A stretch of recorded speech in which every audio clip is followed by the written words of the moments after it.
शुकदेव। भागवत जी के ऊपर देखिए आप कौन बैठे हैं? शुकदेव बैठे हैं। शुक का अर्थ क्या होता है? तोता। तो उन्हीं शुकदेव का रूप मान करके इस शुकदेव जी को हमने भागवत जी के ऊपर बिठाया है। क्यों? क्योंकि कथा सुनाने वाले शुकदेव महाराज ही हैं। लेकिन वो शुकदेव कैसे हैं?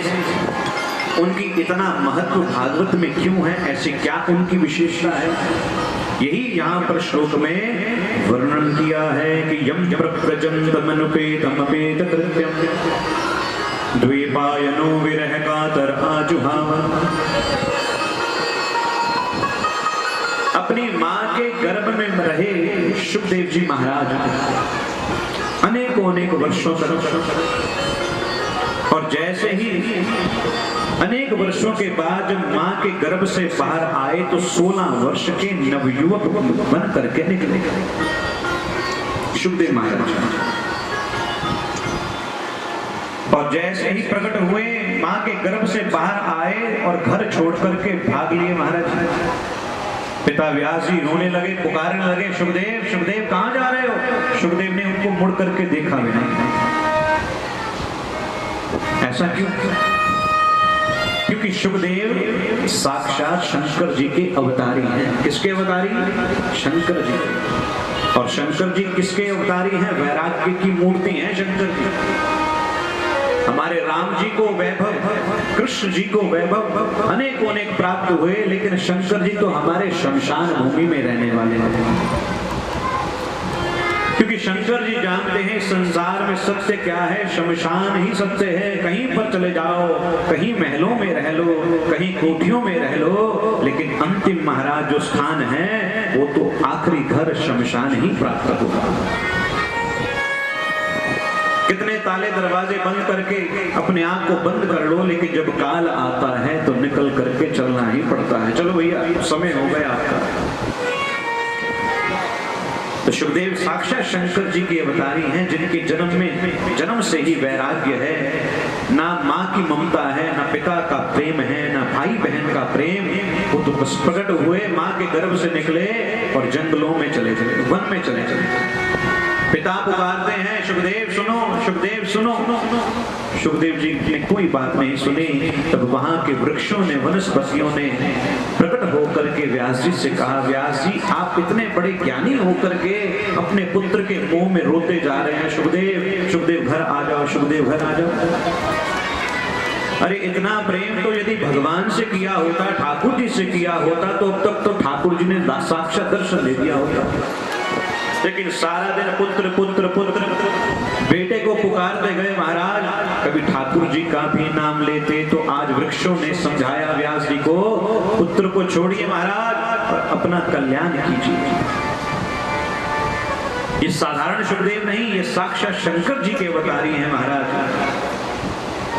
इतना जब ज्ञान दिया व्यास जी को उन वृक्षों ने, तो व्यास जी समझ गए कि मेरा पुत्र साधारण पुत्र नहीं है, घर वापस लौट पड़े। इस प्रकार दूसरे श्लोक में शुकदेव जी को हम सब प्रणाम करते हैं। बोलिए शुकदेव भगवान की जय। इस भागवत कथा को कई लोग सुनाते हैं। इसी कथा को सूत जी महाराज 88,000 शौनकादि ऋषियों से सुनाते हैं। इसी कथा को शुकदेव महाराज राजा परीक्षित से सुनाते हैं। और वही कथा आज मैं भी आपको सुनाने का प्रयास कर रहा हूं। तो आइए अपने मन को वहीं पर लेकर के चले जहां पर ये कथा हुई। स्थान है नैमिषारण्य। कौन सा स्थान है? नैमिषारण्य। नैमिषारण्य का नाम नैमिषारण्य क्यों पड़ा? क्योंकि ऐसा एक चक्र छोड़ा था, और जो चक्र जहां जाकर के शांत हुआ, भगवान ने कहा वही स्थान भगवान की कथाओं के लिए सबसे उत्तम है। नाम पड़ गया नैमिषारण्य। आज भी कुछ लोग तो प्रधान है शौनक जी, जो कथा सुनने में बड़े ही कुशल हैं। जहां पर भी कोई कथा सुनाने जा रहा होता है सबसे आगे बैठते हैं आकर के। कहां बैठते हैं? सबसे आगे। क्योंकि स्कूल में जब जाते हैं ना, कुछ जो अच्छे विद्यार्थी होते हैं, छात्र होते हैं, वो हमेशा अध्यापक के बिल्कुल आगे जाकर बैठते हैं, ताकि ताकि गुरु जी की बात हमें समझ में आ जाए अच्छी तरह से, पीछे नहीं बैठ गए। तो शौनक आदि ऋषि आज जैसे ही विराजमान हुए बैठे अपने आसन पर, तभी एक छोटी आयु के संत वहां पर आए हैं। नाम है सूत जी महाराज। कौन से महाराज हैं? सूत जी। आयु में छोटे हैं, लेकिन जैसे ही सूत जी वहां पर आए तो बड़े बूढ़े जो संत थे वो खड़े होकर के उनका स्वागत करने लगे। आइए, स्वागतम स्वागतम। कुछ तो संत उनके चरणों को स्पर्श करने लगे, प्रणाम करने लगे। सूत जी को ये बात अच्छी नहीं लगी। बताओ, इतने बूढ़े व्यक्ति एक बच्चे के चरणों को स्पर्श करें, ये काहे की सभ्यता है? सभ्यता तो ये है कि छोटा सा बालक बड़े बुजुर्गों के चरणों को हाथ लगाए। मुझको अपना देना गुरुदेव, दया करके मुझको अपना लेना। मैं शरण पड़ा तेरी, मैं शरण पड़ा तेरी, चरणों में जगा देना।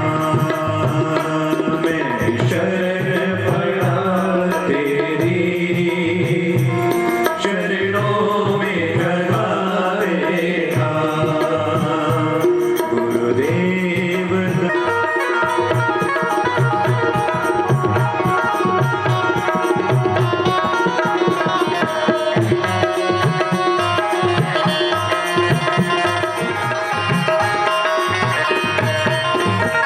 मैं सबका सी तेरे चरणों का चेला हूँ। दया करके मुझको अपना लेना, मुझको अपना लेना। गुरु ब्रह्मा गुरु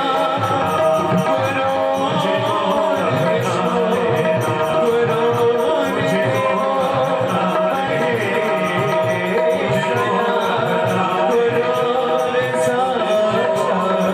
लेना, गुरु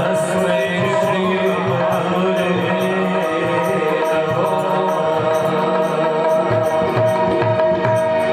बोलिए सद्गुरुदेव महाराज की जय। गुरुदेव दया करके मुझको अपना लेना, मैं शरण पड़ा तेरी चरणों में जगा देना। बिना गुरु के संसार में किसी का जीवन शुरू नहीं है। होकर के कहा, आपका ऐसा सुंदर भाव देख करके अब मैं आपको जरूर कथा सुनाऊंगा, क्योंकि गुरु जल्दी से अपने शिष्य को नाम दान नहीं देते। आजकल समय कुछ और है महाराज। आजकल तो अनाउंसमेंट करके कहते हैं महाराज गुरु बनना है, शिष्य बनना है, सब वहां पर इकट्ठा हो जाते हैं। लेकिन प्राचीन जो परंपरा है उसमें गुरु पहले परीक्षा करते हैं, ये इसके काबिल है, नाम लेने के काबिल है, इसमें इतने सामर्थ्यता है। 7 दिन के अंदर अंदर जैसे उन्होंने भागवत कथा श्रवण की तो राजा परीक्षित मुक्त हो गए महाराज। ऐसी ये कथा है भागवत महापुराण की कथा, जिस कथा को सुनने के लिए सब लोग ललायित रहते हैं, लालसा रहती है। जहां कथा हो रही हो वहां दौड़ पड़ते हैं। भागवत हो रही है, चलो चलो चलो चलो। इस संसार के कुछ भक्तों की ऐसी लक्षण हैं, उनको पता लग जाए कि हमारे यहाँ भागवत हो रही है तो भागे भागे आते हैं। इसी प्रकार यहाँ तक देवता भी ललायित रहते हैं, हर समय देवता देखते जहां कथा हो रही है हम भी वहां चले चले। क्योंकि ऐसा एक बार जब हुआ, राजा परीक्षित को सुनाने जा रहे थे कथा सुखदेव महाराज, तब देवता भी दौड़े दौड़े आए हैं नीचे अमृत का कलश लेकर, क्योंकि राजा परीक्षित की मृत्यु होने वाली है। उनको शाप मिला है 7 दिन के अंदर आपकी मृत्यु हो जाएगी।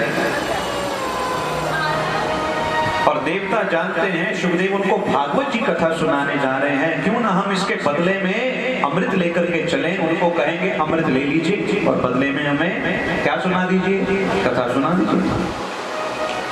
आकर के निवेदन किया सुखदेव जी से, महाराज लोग अमृत लेकर आए हैं, राजा परीक्षित को पिला दिया, लेकिन हमें कथा सुना दीजिए। सुखदेव जी ने कहा यही तो यहाँ पर कमी है सुनने वाले। व्यापार करने के लिए आ गए, महाराज मुझे कथा सुना दीजिए, बदले में अमृत ले लीजिए। भला ऐसा भी कोई सुनाएगा? सुखदेव जी ने हंसी उड़ा दी देवताओं की। यदि आप प्रेम से आते, भाव से आते कि हम भी कथा सुनना चाहते, तो मैं कहता बैठ जाओ कथा सुन लो। लेकिन आप पहले अभिमान में आए, महाराज लोग अमृत लेकर के आए हैं, परीक्षित को ये अमृत पिला दो और हमें कथा सुना दो। तो सुखदेव जी ने आज उनको अधिकारी नहीं माना, ये सुनने के अधिकारी नहीं है। कथा उनको सुनानी चाहिए जिनके मन में श्रद्धा हो, विश्वास हो, निष्ठा हो। अभिमानी व्यक्ति को कभी कथा नहीं सुनानी चाहिए, कोई सीमा नहीं। लेकिन अब मैंने देख लिया आप सुनने के अधिकारी नहीं है, तो चुपचाप यहाँ से चले जाएं। बेचारे रोते रोते देवता वापस लौटे और कहते इससे अच्छे तो परीक्षित ही हैं जो कथा सुन रहे हैं। और इतनी हैरानी हुई महाराज, जब 7 दिन की कथा संपूर्ण सुन ली परीक्षित जी ने, तो उनकी मुक्ति हो गई, मुक्त हो गए। शरीर तो उनका जल गया तक्षक नामक सर्प से, लेकिन आत्मा मुक्त हो गई। वो दोबारा आत्मा किसी शरीर में नहीं गई। अब ब्रह्मा जी बड़े हैरान हो गए। ब्रह्मा जी बैठे वो भी देख रहे हैं, अच्छा ये भागवत में ऐसा क्या है? अरे भागवत में ऐसा क्या है कि जो सब पुराण सब शास्त्र उसके पीछे उसके सब नीचे हो गए। मैं देखना चाहूंगा भागवत में ऐसा क्या प्रभाव है। तगड़ी लेकर के आए ब्रह्मा जी, तराजू। एक तरफ सब सदग्रंथ रख दिए, शास्त्र रख दिए, पुराण रख दिए, एक तरफ केवल मात्र भागवत महापुराण रख दिया। क्या हुआ महाराज? केवल भागवत जी का जो भार था वो नीचे रहा, सबके सब शास्त्र ऊपर उठ गए। ब्रह्मा जी को भी कभी विश्वास हो गया कि वास्तव में कलयुग में मनुष्य का कल्याण भागवत महापुराण की कथा सुनने से ही होगा, उसी से वो मुक्त होगा। तब जाकर के ब्रह्मा जी ने प्रसन्न होकर के इस भागवत जी की कथा को अपने पुत्र नारद जी को सुनाया। किसको सुनाया? नारद जी। ध्यान से सुन लीजिए, क्योंकि बीच बीच में मैं प्रश्न भी करूंगा, फिर पूछूंगा आपको, फिर आप कहेंगे पता ही नहीं चला, ध्यान हमारा कहीं और चला गया। ब्रह्मा जी ने कथा सुनाई नारद जी को, परंतु नारद जी को 7 दिन की कथा का नियम बताया है सनकादि ऋषियों ने। अब ये सनकादि ऋषि कौन है? सनकादि ऋषि भी भगवान के अवतारी हैं। सबसे पहला अवतार भगवान का इस संसार में हुआ, वो हुआ है सनक, सनंदन, सनातन, सनक कुमारी। 4 ब्रह्मर्षि हुए हैं, ब्रह्म ऋषि, जो दिखने में आयु में केवल 5 वर्ष के हैं, लेकिन इनका ज्ञान इतना बड़ा है महाराज, बड़े बड़े बूढ़े विद्वान भी फेल हो जाएंगे इनके सामने। ये है सनकादि ऋषि। कभी देखना आप किसी मंदिर में जाकर, तीर्थ में जाकर, हरिद्वार जाएंगे ना, तो मतलब जैसे ही सूत जी ने बताया शौनकादि ऋषियों को ये बात, तो शौनकादि ऋषियों के मन में संदेह हो गया। क्या संदेह हो गया? कि भला नारद जी और सनकादि ऋषियों का मिलन कैसे हो सकता है? अरे सनकादि ऋषि तो इस संसार में घूमने फिरने वाले हैं और नारद जी तो अपने लोक में रहने वाले हैं। भला नारद जी का और सनकादि ऋषियों का मिलन कैसे संभव हो सकता है? मुझे नहीं विश्वास हो रहा है इस बात का। जैसे दुनिया में कोई कहे दे महाराज मैं तो रोज शंकर जी से मिलता हूँ, भोले बाबा से दर्शन करता हूँ, लोग कहेंगे लगता पागल हो गए। अरे शंकर जी इसको दर्शन देंगे, इस पापी को? परंतु महाराज जब मन में संदेह हुआ शौनकादि ऋषियों के, पूछा कैसे मिलन हो गया नारद जी का और सनकादि ऋषियों का, तब सूत जी महाराज जी ने कहना आरंभ किया। क्या कहा सूत जी ने? कि अत्रते कीर्तमान की जय। सामने से कौन आ रहे थे? बोली नारद जी। नारद जी के हाथ में क्या होती है? वीणा होती है। और वो क्या बोलते हैं? श्रीमन नारायण नारायण नारायण, श्रीमन नारायण नारायण नारायण, भजमन नारायण नारायण नारायण, भजमन नारायण नारायण नारायण, श्रीमन नारायण नारायण नारायण, श्रीमन नारायण नारायण नारायण। नारद जी सामने से आ रहे हैं, लेकिन नारद जी प्रसन्न नहीं, खुश नहीं, उदास है। भला संकीर्तन तो कर रहे हैं श्रीमन नारायण, लेकिन मुख पर वो कांति नहीं है, वो तेज नहीं है, वो प्रसन्नता नहीं। क्योंकि हर व्यक्ति का चेहरा बता देता है कि ये चिंतित है, ये प्रसन्न है या अप्रसन्न है, ये किसी टेंशन में है।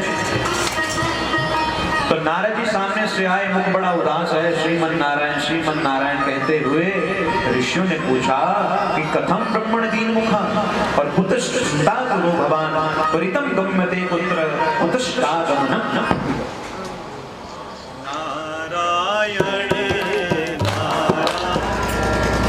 सनकादि ऋषि बड़े हैरान हैं, ये स्थिति किसकी है? नारद जी की, जो साक्षात क्या है? भगवान के अवतारी। और जब भगवान के अवतारी की ये हाल है, ये स्थिति है, तो हम जैसे गृहस्थियों का क्या हाल होगा? हम तो 24 घंटे ही टेंशन में रहते हैं महाराज। जब नारद जी चिंतित हैं, तब हमारा क्या होगा? तो नारद जी बताइए, आप क्यों परेशान हैं, क्यों दुखी हैं? हम तो अपना उपाय करने के लिए आपके पास आए हैं, लेकिन जाकर देखा गुरुजी तो स्वयं दुखी हैं, स्वयं परेशान हैं। नारद जी ने क्या कहा? सनकादि ऋषियों से ध्यान से सुनना कि अहम तु पृथ्वीं यातो ज्ञात्वा सर्वोत्तमामिति पुष्करं च प्रयागं च काशीं गोदावरीं तथा। क्या कहते हैं सनकादि ऋषियों? मैंने तो सुना था किसी से कि इस संसार में एक भारत देश है। कौन सा देश है? आवाज नहीं आई। भारत देश, इंडिया। और इस भारत देश में बहुत सारे तीर्थ हैं। मैंने हरिद्वार का नाम भी बड़ा सुना था, कुरुक्षेत्र का नाम सुना था, काशी का नाम सुना, गोदावरी का नाम सुना। नारद जी ने कहा ये सुन करके मैं नीचे आया, और जब आकर के गया, सब स्थानों पर जाकर के देखा, तो सब स्थानों पर जाकर के मेरे मन को शांति नहीं मिली। तीर्थों का ये हाल महाराज। नारद जी बड़े दुखी हुए। अरे इससे अच्छा तो मैं अपने घर में ही रहता है। क्योंकि यात्रा का एक नाम है यातना। क्या नाम है? लोग कहते तो हैं चलो यात्रा करने चले, लेकिन यात्रा में कितने धक्के खाने पड़ते महाराज। इधर उधर गर्मी, ऊपर से पानी पीने को ना मिले। मनुष्य कहता हमारा घर ही अच्छा है, इससे अच्छा हम अपने घर पर ही। क्योंकि जो सुख हमें अपने घर पर आता है, कहीं पर चले जाएं, 1-2 दिन के बाद होता है घर वापस लौटे। असली सुख तो अपने घर में ही आता है। तो नारद जी ने कहा मैं ये सोचकर आया महाराज, सनकादि ऋषियों सब जगह गया। अरे हर स्थान पर झूठ ही झूठ बोल रहे हैं। ना कोई शुद्धि का विचार है ना महाराज, ना पवित्रता का विचार। सब लोग अपना पेट पालने के लिए महाराज लगे हुए हैं। ये कर लो, वो कर लो, ऐसा कर लो, किसी का ध्यान ही नहीं भगवान की ओर। तो नारद जी इतने दुखी हुए, इतने परेशान हुए और मन बना लिया वापस अपने लोगों को लौट जाऊं। लेकिन महाराज जैसे ही आगे बढ़े तो रास्ते में यमुना जी आ गई। बोलो यमुना महारानी की जय। कौन आ गया? यमुना महारानी। वृंदावन धाम। जैसे ही यमुना के किनारे पर पहुंचे तो उनके कानों में एक शब्द सुना है। क्या शब्द सुना? राधे राधे। क्या सुना? वृंदावन जाओ तो रिक्शे वाला क्या बोलता है? ये नहीं कहता रास्ता दो रास्ता दो, वो कहता है राधे राधे भैया, राधे राधे। ऐसे करता आगे बढ़ता। तो जब राधे राधे का शब्द उनके कानों में गया महाराज नारद जी की, तो सुख मिला महाराज। यहाँ तो भगवान का नाम होगा, राधा रानी का नाम होगा। मन प्रसन्न हो गए, वहीं पर रुक गए। 1-2 दिन के बाद नारद जी ने वहां पर भी एक दृश्य देखा है। क्या दृश्य देखा? यमुना के तट के पास एक युवती, एक स्त्री रो रही है। उसके पास 2 पुरुष हैं, वो बेहोश पड़े हैं, उनको पास बैठा कर रो रही है। बस उठा रही है, उठ जाओ बेटा उठ जाओ, वो उठी नहीं रही। नारद जी को बड़ी चिंता हुई, बेचारी दुखी है। पास जाने का मन भी है, पूछने का मन भी है, लेकिन दुनियादारी बहुत खराब है। कहीं पास में जाऊं तो लोग कहेंगे देखो संत महात्मा वहां जाकर क्या क्या बातचीत कर रहे हैं। नारद जी के मन में भाव तो है मिलने का, पूछने का, लेकिन जैसे ही पास में से निकले तो स्वयं उस युवती का ध्यान संत महाराज जी की ओर लग गए। वो संत जा रहे हैं, तभी उनको रोका। क्या कहकर कि भो भो साधो क्षणं तिष्ठ मचिंतामपि नाशय दर्शनं तव लोकस्य सर्वथा गहनं परम्। हे साधो, हे महात्मा जी, रुक जाइए और मेरी चिंता को दूर कर दीजिए। जैसे ही नारद जी ने सुना, रुक गए, पास गए और जाकर के देखा वो व्यक्ति बेहोश पड़े हैं, ये रो रही हैं, कुछ औरतें इनको पंखा ऐसे झुला रही हैं। नारद जी को कुछ समझ नहीं आया, पूछना शुरू किया, आप कौन हैं देवी? अपना परिचय दीजिए। आज उस युवती ने अपना परिचय देते हुए कहा है, ध्यान से सुने, क्या कहा कि अहम भक्ति रीति, मेरा नाम क्या है? भक्ति महारानी है, भक्ति देवी है। बोली भक्ति महारानी की जय। मेरा नाम भक्ति है महाराज, और मेरा जो जन्म हुआ है द्रविड़ देश में हुआ। कर्नाटक में मैं बड़ी हुई, लेकिन जैसे जैसे मैं गुजरात आई तो वहां आकर के मुझे कलयुग ने घेर लिया। किसने घेर लिया? सबसे ज्यादा कलयुग कहाँ है? गुजरात में महाराज, क्योंकि गुजरात में क्या है? अधिक सोना है, सोना, स्वर्ण। और कलयुग में जो कलयुग का वास है वो सोने में है, स्वर्ण में है। इसलिए आजकल कुछ सोना पहनना महाराज अपनी जान खोने के समान है। आजकल तो लोग नकली भी पहन ले तब भी लोग काटने के लिए तैयार हो जाते हैं। महाराज इसका सोना छीन लो, इसको मार दो। कलयुग में महाराज सोने में कलयुग निवास करता है। तो ये मेरे दोनों पुत्र हैं, इनका नाम है ज्ञान और वैराग्य। क्या नाम है? ज्ञान और वैराग्य। जब से महाराज कलयुग आया, मेरे बच्चे उठ ही नहीं रहे, सोई जा रहे हैं, सोई जा रहे हैं। मैं उठा रही हूँ, उठ जाओ, उठ जाओ, नहीं उठे। ये केवल मात्र भक्ति महारानी की कथा नहीं, इस कलयुग की सत्यता है, आज के भविष्य के बच्चों की कथा। माता उठा रही, बेटा उठ जा, उठ जा, अरे उठ जा, उनका सोने दो। अभी तो 11 बजे हैं, अभी तो 12 बजे हैं। सूर्य भगवान ऐसे मध्य पर आ गए सिर पर, अब तो उठ जाओ। तब जाकर के दोपहर में उठे और सारी रात जागते गए महाराज, टीवी देखते गए, मोबाइल देखते गए। तब 4 बजे जाकर के सोए। तो यानी सब कुछ उलट हो गए। जब प्रकृति के उलट हम हो गए तो महाराज जीवन भी हमारा खराब हो गया, उलट हो गया। नियम लिखा है महाराज, सूर्य भगवान प्रकट हो जाते, उदय हो जाते, तब जाग जाना चाहिए और अधिक रात्रि जागना नहीं चाहिए, क्योंकि अधिक रात्रि में भूतों का वास होता है और बुद्धि भी क्या हो जाती है? राक्षसी हो जाती है, भूतों जैसी बुद्धि।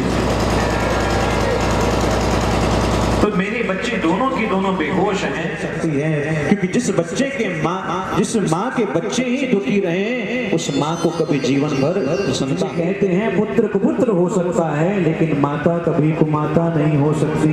बोलिए सच्चिदानंद भगवान की जय। एक माँ और पिता ही ऐसे हैं जो निस्वार्थ रूप से अपने बच्चों का पालन करते हैं। सच्चिदानंद भगवान की जय।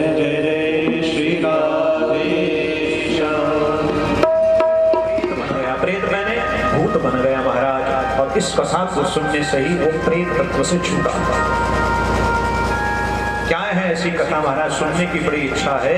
तो सूजी ने सुनाना आरंभ किया कि अत्र ते कीर्तयिष्यामि इतिहासं पुरातनं यस्य श्रवण मात्रेण पापहानिः प्रजायते आत्मदेवा पुरे तस्मिन् सर्ववेद विशारदः श्रोतस्मार्तेषु निष्णातो तृतीय इव भास्करः। एक नदी है जी, नाम है तुंगभद्रा। क्या नाम है नदी का? तुंगभद्रा। हमारे देश में ऐसी ऐसी नदियां हैं जिनका कभी हमने नाम नहीं सुन रखा, लेकिन जब शास्त्र में सुनेंगे और उस तीर्थ में जाकर के उसका दर्शन करेंगे तब हमें ज्ञान होगा, अरे अच्छा ये वो नदी है, हमने भागवत में सुनी थी तुंगभद्रा। ऐसी नेपाल में एक नदी है जिसका नाम है गंडकी नदी। कौन सी नदी? आप में से कोई नेपाल गया है? हाथ खड़ा करके बताओ। एक माता जी गई, वहां पर साक्षात पशुपतिनाथ भगवान है, और उस गंडकी नदी में से ही भगवान शालिग्राम जी प्रकट हुए हैं। जितने भी शालिग्राम हमारे घर में हैं वो सब गंडकी नदी से आए हैं। तो ऐसी ऐसी नदियों का वर्णन हमारे पुराणों में है, शास्त्रों में। तो तुंगभद्रा नदी के पास एक नगर बसा है, सब लोग वहां पर रहते हैं, ब्राह्मण भी रहते हैं, खत्री भी रहते हैं, बनिए भी रहते हैं, और चतुर रूप से जो वर्ण संसी वो भी रहते हैं। उसी नगर में एक ब्राह्मण परिवार है, एक ब्राह्मण देव, नाम है आत्मदेव। क्या नाम है? आत्मदेव। अब देखिए पानी की यहाँ पर सुविधा है, कितना हमारा बड़ा भाग्य है। लेकिन प्यास किसी किसी को लगती है कथा में। प्यास किसको लगती है महाराज कथा में? कहते हैं, शास्त्र में लिखा है, मैं नहीं कहता, संत कहते हैं, कलयुग में महाराज कथा में जिसको प्यास लग जाए उसके सर पर कलयुग होता है। कौन होता है? कलयुग। अब आप कहेंगे पंडित जी ने तो पानी हमारा ब्लॉक कर दिया, अब पानी भी नहीं पी सकते। मैं नहीं कहता, एक संत सुना रहे थे कि कथा में यदि प्यास लगे, कथा में यदि भूख लग जाए तो समझो हमारे सर पर कौन है? कलयुग है, जो बिघन डाल रहा है। हमें प्यास लग रही है, हमें भूख लग रही है। तो महाराज आप ये कथा सुनेंगे अभी कलयुग के बारे में। तो आत्मदेव नामक एक ब्राह्मण है जिनकी पत्नी का नाम है धुंधली। क्या नाम है? धुंधली। आत्मदेव तो बहुत बड़े ज्ञानी हैं, विद्वान हैं, लेकिन उनके यहाँ कोई संतान नहीं हुई। कई वर्ष हो गए, बहुत बड़े यज्ञ करवाए, तपस्या की, लेकिन पुत्र नहीं हुआ, संतान नहीं। इतने अभागे हैं आत्मदेव, घर में गौ माता भी है, वो भी 5 हैं, उसके भी कोई संतान नहीं हो रहे। महाराज और छोड़िए, घर में कोई वृक्ष लगाते हैं, हरा सा वृक्ष, वो भी सूख जाता है, सड़ जाता है। और तो और जब श्राद्ध आते हैं तब उनको ऐसे लगता है, पितृ रोते हैं महाराज कि तुम तो हमें साल में एक बार अन्न देते हो, लेकिन जब तुम भी मर जाओगे तब हमें अंजल देने वाला कोई भी नहीं है, हम बड़े परेशान हैं। एक दिन आत्मदेव इतने दुखी हुए कि सोचा कि बिना संतान के इस संसार में रहने का क्या मतलब, आत्महत्या ही कर लिया, मरने के लिए चल। और जैसे ही कोई आत्मदेव जैसे ब्राह्मण, विद्वान ब्राह्मण जब किसी गलत रास्ते पर जाने के लिए चलते हैं तो उनकी रक्षा करने के लिए वहां पर संत आते हैं। तो वहां पर एक संत आ गए। संत को देख करके आत्मदेव जी चरणों में गिर गए, रोने लगे। संत महाराज जी ने पूछा, कौन हो, क्यों रो रहे हो? तो कहा, मेरा नाम आत्मदेव है, मेरे कोई संतान नहीं है, इसी कारण मैं मरने जा रहा हूँ। महात्मा जी कहते रहे, इतनी इतनी बातों के लिए क्या मरना अच्छा होता है? आत्महत्या सबसे बड़ा पाप है। अरे जिस परमपिता परमात्मा ने अपनी इच्छा से तुम्हें संसार में जन्म दिया है, तुम्हारा क्या हक बनता है कि तुम उसकी इस जीवन लीला को समाप्त कर दो, और वो भी अपनी इच्छा से। जब भगवान ने लिखा है आखिरी समय, तब तो आना ही आना है, क्यों परेशान हो? महाराज मुझे संतान चाहिए, देते हो आशीर्वाद? नहीं तो मैं मरने जा रहा हूँ। महात्मा जी ने कहा, बेटा मैंने तेरी रेखाएं पढ़ ली हैं मस्तक पर। अरे एक जन्म की बात छोड़, तेरे तो 7 जन्मों तक कोई संतान है ही नहीं। इसलिए कहा, मुंचा ज्ञानम प्रजा रूपम बलिष्ठा कर्मणो गति विवेकम तो समासाद्या तिज संसार वासनाम, अर्थात संसार की वासनाओं का त्याग कर दो, भगवान की सेवा में लग जाओ। लेकिन महाराज आत्मदेव कहता, महाराज आप तो संत कह रहे ना, आपको क्या पता संतान का सुख क्या है, संतान के होने का कितनी खुशी। आप संत हैं, लेकिन मुझे तो आशीर्वाद चाहिए, नहीं तो मैं आपके सामने सर पटक करके मर जाऊंगा। संत डर गए, महाराज यदि ब्राह्मण मेरे सामने मर गया तो मुझको क्या लग जाएगी? ब्रह्म हत्या लग जाएगी। संत को दया आई, झोले में से एक फल का प्रसाद लिया और कहा, लो ये प्रसाद ले जाओ, फल, इस प्रसाद को अपनी पत्नी को खिला देना। लेकिन कोई तर्क वितर्क नहीं होना चाहिए। प्रसाद में यदि आपने जरा सा संदेह कर लिया तो वो प्रसाद फल बन जाता है, सेब बन जाता है। घर आए, आकर पत्नी धुंधली से कहा, ये प्रसाद है, इसको खाने से तुम्हें पुत्र हो जाएगा। लेकिन पत्नी संस्कारहीन थी, श्रद्धा नहीं थी, विश्वास नहीं था। सेब को वहीं पर रख दिया, वहां रख दो, मैं बाद में खा लूंगा। स्वयं माता देवी चले गए घर के काम के लिए, प्रसाद वहीं का वहीं पड़ा है। शाम हो गई, बहन आई, अरे सेब काहे का पड़ा है? अरे पता नहीं, प्रसाद प्रसाद कहते हैं जिसको खाने से संतान हो जाएगा। भला ऐसे भी होता है? बहन कहती, चिंता मत कर, इस सेब को गौ माता को खिला दे, देख लेंगे संत का प्रसाद आशीर्वाद सत्य है या फिर झूठा। लेकिन मेरा क्या होगा, क्योंकि मेरे पति आकर मुझसे पूछेंगे अब क्या कहूंगी, तो कहते हैं कि झूठ बोल देना कि मैंने फल खा भी लिया और मैं गर्भवती भी हो गई। ऐसा खेल खेल लेंगे, ऐसा नाटक खेलेंगे धुंधली, क्योंकि मैं गर्भवती हूं इस समय और जो मेरे संतान होगी मैं तुझे उस संतान को तुम्हारी झोली में डाल दूंगी, बदले में मेरे पति को कुछ पैसे दे देना, बस इतना सा काम। महाराज इस सत्य को कोई नहीं जानता था। आत्मदेव जी प्रसन्न होते गए, मेरी पत्नी गर्भवती है, हमारे घर संतान आने वाली है, आने वाली है। वो नाटक खेलती गई और समय आया महाराज, आज उसकी जब बहन ने एक सुंदर बालक को जन्म दिया और बालक ला करके उसने अपनी बहन की झोली में डाल दिया। ले बहन, अल्लाह हो गए महाराज कि आत्म देव जी के घर में लाला का जन्म हुआ है। बोलो बाल कृष्ण भगवान की जय। आत्म देव जी प्रसन्न, इतने प्रसन्न महाराज सारे नगर को बधाइयां बांटनी शुरू कर दी। और तो और महाराज, जिस गौ माता ने फल खाया था उसके भी संतान हो गई, और ऐसी संतान जिसके कान इतने बड़े बड़े महाराज, पूरा शरीर मनुष्य जैसा, और जो कान थे वो गौ जैसे, और नाम पड़ गया गोकर्ण। बोलो गोकर्ण महाराज की जय। आज इतने प्रसन्न हैं आत्मदेव। अरे प्रभु भगवान, जब आप देते हो तो कैसे देते हो? छप्पड़, आवाज नहीं आई, कैसे देते हैं? भगवान देते हैं तो छप्पड़ फाड़ करके, लेकिन भगवान जब लेते हैं तो थप्पड़ मार के। लेना भी भगवान का अजीब और देना भी अजीब। देंगे तो इतना देंगे महाराज, पैसे रख रख कर थक जाएंगे, भूल जाएंगे कहाँ पड़े हैं, कैसे रखे हैं। जब लेने की भगवान की बारी आई तो आप स्वयं रखो। ये धुंधली कह रही है, वही धुंधली इसने तो फल खाया ही नहीं, ये संतान उसकी है भी नहीं है। झूठ बोल रहे हैं, मैंने कष्ट पाया, मैंने भूखे रह रह करके संतान को जन्म दिया, इसलिए मैं अपने बच्चे का नाम रखूंगी। यदि मेरा नाम धुंधली है तो मेरे बेटे का नाम धुंधुकारी होगा। बोलो भक्तवत्सल भगवान की जय। अब जैसी माँ वैसा बच्चा। स्वयं तो मूर्ख थी, संस्कारहीन थी, अब बालक भी वैसा होगा, धुंधुकारी। गौ माता के जो बालक हुआ उसका नाम गोकर्ण रख दिया गया महाराज। दोनों बच्चे बड़े हुए, दोनों बच्चों के स्वभाव अलग अलग हैं। धुंधुकारी जो है वो दुष्ट है, मूर्ख है, और गोकर्ण जी विद्वान है।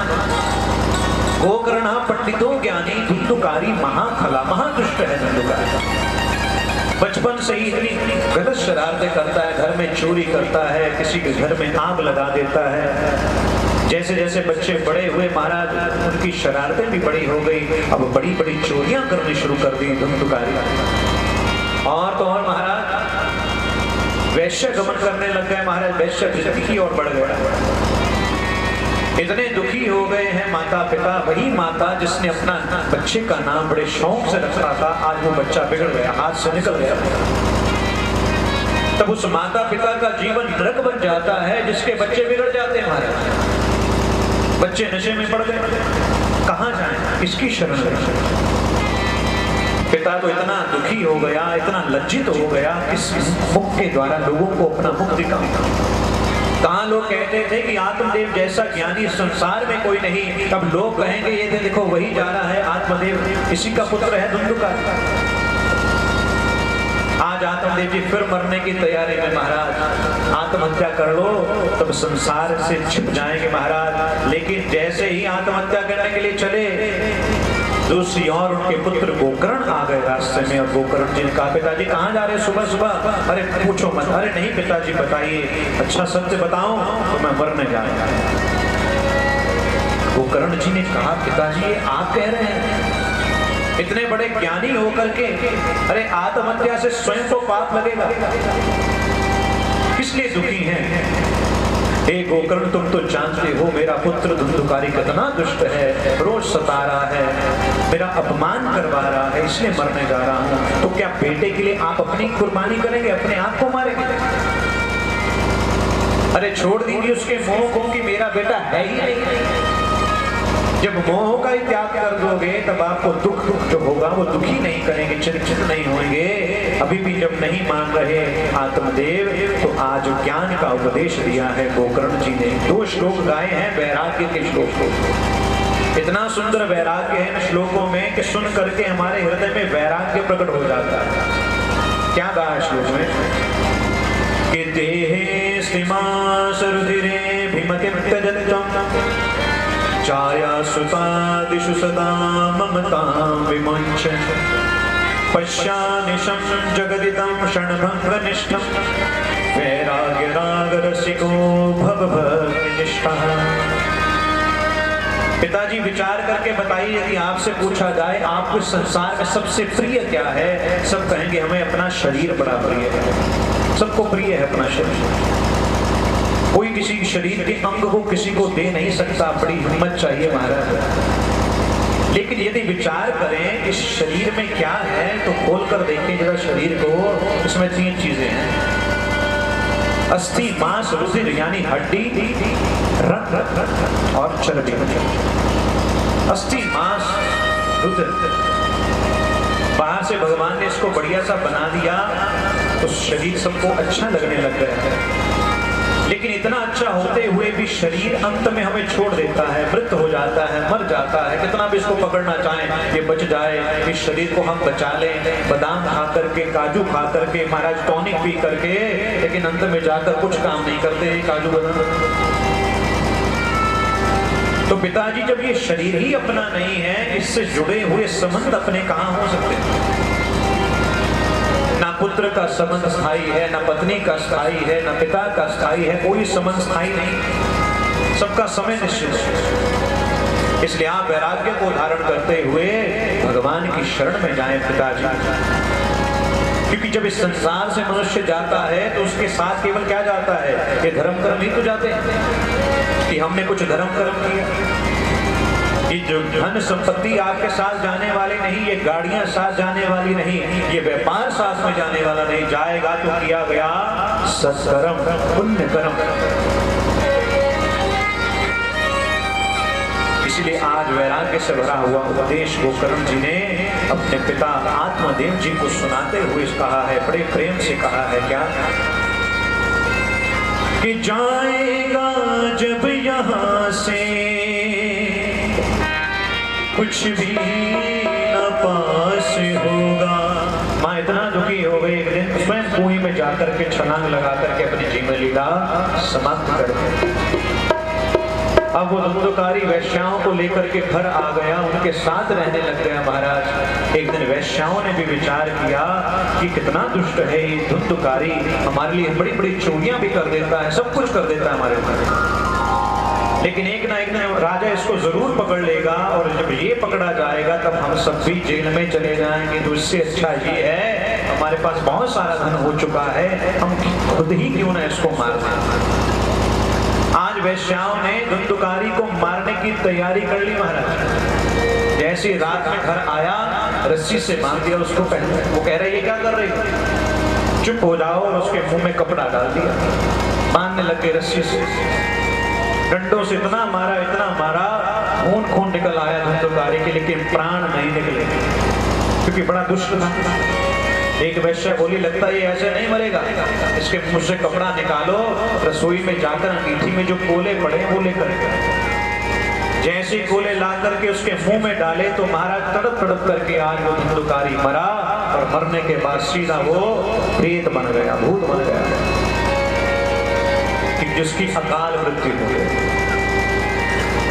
भूत प्रेत कौन बनता है? जिसकी अकाल मृत्यु हो जाए, समय से पहले मृत्यु का होना, भूत बन करके भटकता जाए।